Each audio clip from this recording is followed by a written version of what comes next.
Aujourd'hui, nous avons participé à cette journée portes ouvertes du Centre national de la fonction publique locale et de la formation pour venir échanger avec les acteurs qui interviennent dans les collectivités, mais particulièrement pour venir découvrir ce que ce centre est en train de faire de très intéressant.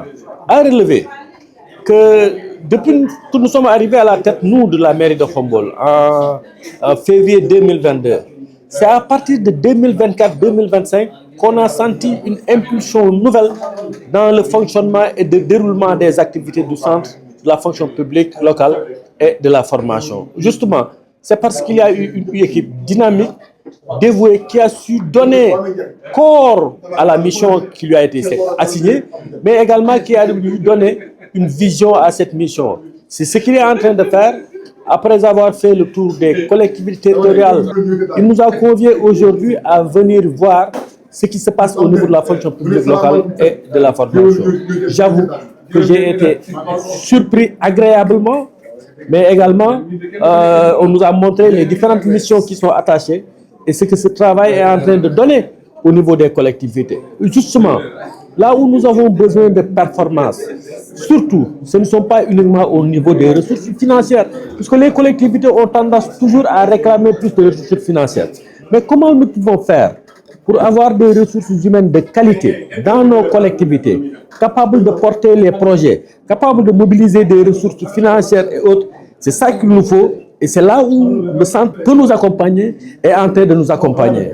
Nous allons, dans le cadre de cette collaboration et de cette ouverture du centre, faire en sorte que nos collectivités soient performantes, pas au niveau de la mobilisation des ressources financières uniquement, puisque la porte d'entrée des ressources, c'est la ressource humaine.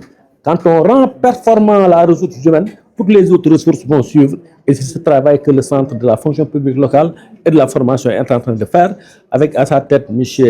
Kébé, Alun et l'ensemble de l'équipe, et nous avons pu nous rendre compte de la qualité des ressources humaines qu'il y a au niveau de ce centre-là.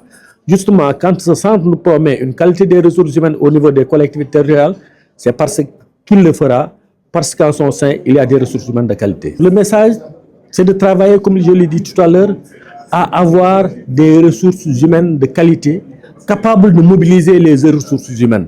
C'est la ressource humaine de qualité qui peut mobiliser les ressources financières, les ressources matérielles, les ressources minières s'il y en a, et toutes les autres ressources.